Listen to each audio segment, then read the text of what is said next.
آپ کھانا کم کھاتے ہیں، چینی سے پرہیز کرتے ہیں، حتیٰ کہ باقاعدگی سے واک بھی کرتے ہیں، کیونکہ ہر کوئی کہتا ہے کہ وزن کم کرنے کے لیے یہ ضروری ہے، لیکن اس کے باوجود بھی آپ کے پیٹ کی چربی کم ہونے کا نام نہیں لیتی۔ ایسے کئی میٹابولک فیکٹرز ہیں جن کی وجہ سے آپ کی باڈی پیٹ کی چربی کو پکڑ کر رکھتی ہے، اور ان میں سے ایک فیکٹر تو ایسا ہے جو دیسی لوگوں کو گوروں کی نسبت زیادہ متاثر کرتا ہے۔ میرا نام سعید ملک ہے، میں ایک سرٹیفائیڈ لائف کوچ اور ہیلتھ کوچ ہوں۔ 15 سال تک آسٹریلیا میں اس فیلڈ میں کام کرنے کا تجربہ رکھتا ہوں۔ اس چینل پر میں خاص طور پر دیسی لوگوں میں پیٹ کی چربی اور انسولین ریزسٹنس کے حقیقی میٹابولک ریزنز کے بارے میں بات کرتا ہوں۔ اس ویڈیو کے آخر تک آپ سمجھ جائیں گے کہ کیوں ڈائٹنگ اور واک کرنے کے باوجود بھی پیٹ کی چربی کم نہیں ہوتی۔ ایسے کئی میٹابولک فیکٹرز ہیں جن کی وجہ سے باڈی پیٹ کے ارد گرد چربی جمع کرتی ہے، جن میں خوراک، ذہنی دباؤ، نیند کی کمی، ہارمونل تبدیلیاں، پٹھوں کی کمی اور جینیٹک فیکٹرز شامل ہیں۔ جب آپ جان لیتے ہیں کہ یہ سارے فیکٹر کیسے اکٹھے کام کرتے ہیں تو آپ کے لیے پیٹ کی چربی کو سمجھنا اور اسے جلانا آسان ہو جاتا ہے۔ بہت سے لوگوں نے یہ سادہ سی وضاحت سن رکھی ہوتی ہے کہ جتنی کیلریز آپ جلاتے ہیں، اگر آپ اس سے زیادہ کیلریز کھاتے ہیں تو آپ کی باڈی میں چربی جمع ہوتی ہے۔ اگرچہ کیلریز کی مقدار بہت اہم ہے، لیکن چربی جمع ہونے کا انحصار مکمل طور پر صرف کیلریز پر نہیں ہوتا۔ آپ کے ہارمونز اور میٹابولک سگنلز یہ ڈیسائیڈ کرتے ہیں کہ کب چربی جلے گی، کب جمع ہوگی اور کہاں پر جمع ہوگی۔ پیٹ کی چربی کو سمجھنے کے لیے ہمیں ان میٹابولک فیکٹرز کو دیکھنا پڑے گا جو یہ ڈیسائیڈ کرتے ہیں کہ ہماری باڈی انرجی کو کیسے سنبھالتی ہے۔ پیٹ کی چربی کو بڑھانے میں انسولین ریزسٹنس کا کردار بہت اہم ہے۔ آج کل ہمارے کھانوں میں انتہائی پروسیس شدہ غذائیں بہت بڑھ گئی ہیں۔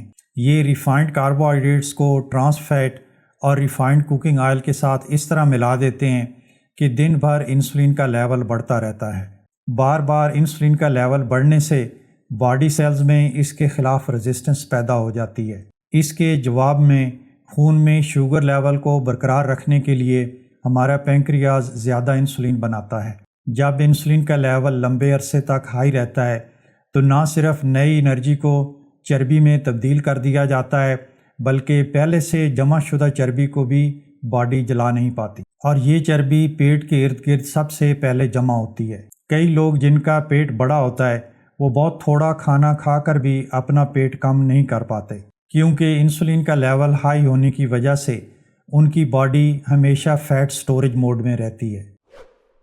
دو افراد جن کی خوراک تقریباً ایک جیسی ہوتی ہے، وہ واک اور ایکسرسائز بھی ایک جتنی ہی کرتے ہیں، ان کا طرز زندگی بھی تقریباً ایک جیسا ہوتا ہے، لیکن اس کے باوجود بھی ایک شخص کا پیٹ زیادہ نکلتا ہے اور دوسرے کا کم۔ ایسا کیوں ہوتا ہے؟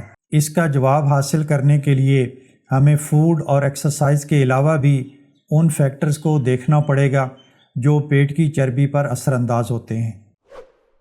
مسلسل نفسیاتی دباؤ کی وجہ سے کارٹیزول کا لیول لمبے عرصے تک ہائی رہتا ہے، جس کی وجہ سے ہماری باڈی کو یہ سگنل ملتا ہے کہ انرجی کو سٹور کر کے رکھا جائے تاکہ خطرات کا مقابلہ کیا جا سکے۔ نیند کی کمی انسولین سینسٹیوٹی کو کم کر دیتی ہے اور بھوک کو کنٹرول کرنے والے ہارمونز میں تبدیلی پیدا کرتی ہے۔ اس کی وجہ سے لوگ زیادہ کیلریز والی یعنی تلی ہوئی اور میٹھی چیزیں زیادہ کھاتے ہیں، اور اس کے ساتھ ساتھ انسولین ریزسٹنس کی وجہ سے آپ کی باڈی شوگر لیول کو اچھی طرح سنبھال نہیں پاتی۔ لمبے عرصے تک زیادہ سٹریس اور نیند کی کمی کی وجہ سے آپ کی باڈی چربی کو جمع کرتی رہتی ہے، اور یہ چربی بھی زیادہ تر پیٹ کے ارد گرد ہی جمع ہوتی ہے۔ ہارمونز میں تبدیلیاں بھی اس چیز کو متاثر کرتی ہیں کہ باڈی میں چربی کہاں پر جمع ہوگی۔ مردوں میں عمر کے ساتھ ساتھ ٹیسٹوسٹیرون کی سطح کم ہونے لگتی ہے، جس سے پیٹ کے ارد گرد چربی جمع ہونے کا امکان بڑھ جاتا ہے۔ اسی طرح خواتین میں اکثر مینوپاز کے دوران ایسٹروجن میں تبدیلی آتی ہے، جس کی وجہ سے سینٹرل اوبیسٹی میں اضافہ ہوتا ہے۔ ان ہارمونل تبدیلیوں کے ساتھ ساتھ اکثر مسلز میں بھی کمی واقع ہوتی ہے، مسلز بھی میٹابولک ہیلتھ کے لیے بہت ضروری ہیں کیونکہ یہ گلوکوز کو مؤثر انداز میں استعمال کرنے میں مدد دیتے ہیں۔ بڑھتی ہوئی عمر اور ایکسرسائز نہ کرنے کی وجہ سے مسلز جب کم ہو جاتے ہیں تو توانائی کا بیلنس خراب ہو جاتا ہے اور اس سے پیٹ کے ارد گرد چربی زیادہ جمع ہونے لگتی ہے۔ جینیٹکس بھی میٹابولزم پر بہت زیادہ اثر انداز ہوتی ہے۔ ساؤتھ ایشین یعنی دیسی لوگوں میں ایسے جینز پائے جاتے ہیں جن کی وجہ سے انسولین ریزسٹنس اور پیٹ کے ارد گرد چربی جمع ہونے کا چانس بہت زیادہ ہوتا ہے۔ جب ایک جیسے قد اور وزن کے گورے اور دیسی لوگوں میں موازنہ کیا جاتا ہے تو دیسی لوگوں میں انسولین ریزسٹنس اور دوسری میٹابولک سنڈروم کی بیماریوں کا تناسب بہت زیادہ ہوتا ہے۔ جب آپ ان میٹابولک فیکٹر کو سمجھ لیتے ہیں تو آپ کو معلوم ہوتا ہے کہ پیٹ کی چربی صرف ڈسپلن کا معاملہ نہیں ہے۔ بڑا ہوا پیٹ آپ کی میٹابولک ہیلتھ کی خرابی کا ایک بہت ہی واضح سگنل ہے، اور زیادہ تر اس معاملے میں انسولین ریزسٹنس مرکزی کردار ادا کرتی ہے۔ امید ہے کہ آج کی ویڈیو آپ کو پسند آئی ہوگی۔ براہ کرم اسے لائک اور شیئر کریں اور میرے چینل کو بھی ضرور سبسکرائب کریں۔ اگر آپ سمجھنا چاہتے ہیں کہ دراصل انسولین ریزسٹنس ہماری باڈی میں کیسے بنتی ہے اور اس کو کیسے آسانی سے ریورس کیا جا سکتا ہے تو اس کے لیے میری یہ ویڈیو ضرور دیکھیں۔